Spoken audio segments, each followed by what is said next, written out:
ఆంధ్రప్రదేశ్లో ఎన్నికలు దగ్గర పడుతున్న వేళ పార్టీల అధినేతలు ఒక రేంజ్లో కీలక ప్రకటనలు చేస్తున్నారు. మేనిఫెస్టో కంటే ముందే సూపర్ 6తో జనాల్లోకి దూసుకెళ్లిన టీడీపీ ఇప్పుడు ప్రజాగళం పేరిట నియోజకవర్గాలు, జిల్లాలను కవర్ చేస్తూ టీడీపీ అధినేత చంద్రబాబు నాయుడు ముందుకు సాగిపోతున్నారు. ఈ భారీ బహిరంగ సభల్లో 5 ఏళ్లలో ప్రభుత్వం చేసిన అచ్చుతప్పులతో పాటుగా వైఎస్ జగన్ సర్కార్ ఘోర వైఫల్యాలను వెలికితీస్తూ ప్రజలకు వాటిని నిశితంగా వివరిస్తూ వెళ్తున్నారు. టీడీపీ అధికారంలోకి రాగానే 25,000 కానిస్టేబుల్ పోస్టులు భర్తీ చేస్తామన్నారు. మెగా డిఎస్సీ ద్వారా టీచర్ ఉద్యోగాలు భర్తీ చేస్తాం. అన్నదాత పథకం కింద ప్రతి రైతుకు 25,000 రూపాయలు ఇస్తాం.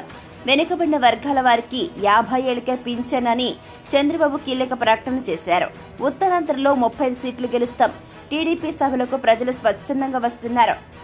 జగన్ అబద్దాలు అద్భుతంగా చెబుతాడు. జగన్ అబద్దాలు చెప్పడంలో పీహెచ్డీ చేశాడు. ఉత్తరాంధ్ర సుజల స్రవంతిని గాలికి వదిలేశారు.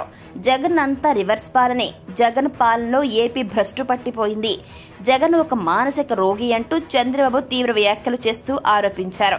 జగన్ రెడ్డిది విధ్వంస రాజ్యం. వైసీపీ పాలనలో ఉత్తరాంధ్ర కబ్జాలతో విలవెలలాడింది. నేను విశాఖను వాణిజ్య రాజధాని చేశాను. డ్రగ్స్, గంజాయి రాజధానిగా జగన్ మార్చాడు. జగన్ కు విశాఖ మీద ప్రేమే లేదు. ఇక్కడ సంపద మీదే ప్రేమ ఉంది. ఉత్తరాంధ్ర పైన విజయసాయిరెడ్డి, సుబ్బారెడ్డి పెత్తనమేంటి? నేను రాష్ట్రంలో సంపద సృష్టించాను. జగన్ మాత్రం తన ఇంటికి సంపద పెంచుకున్నాడు. జగన్ చెప్పేవన్నీ అబద్దాలే, చేసేవి మోసాలు. అదేవిధంగా గులకరాయి పేరుతో జగన్ డ్రామాలు ఆడుతున్నారు. చేసిన నేరాలను ఇతరులపై తొయ్యడంలో జగన్ దిట్ట అంటూ జగన్ పైన తీవ్ర స్థాయిలో చంద్రబాబు ధ్వజమెత్తారు.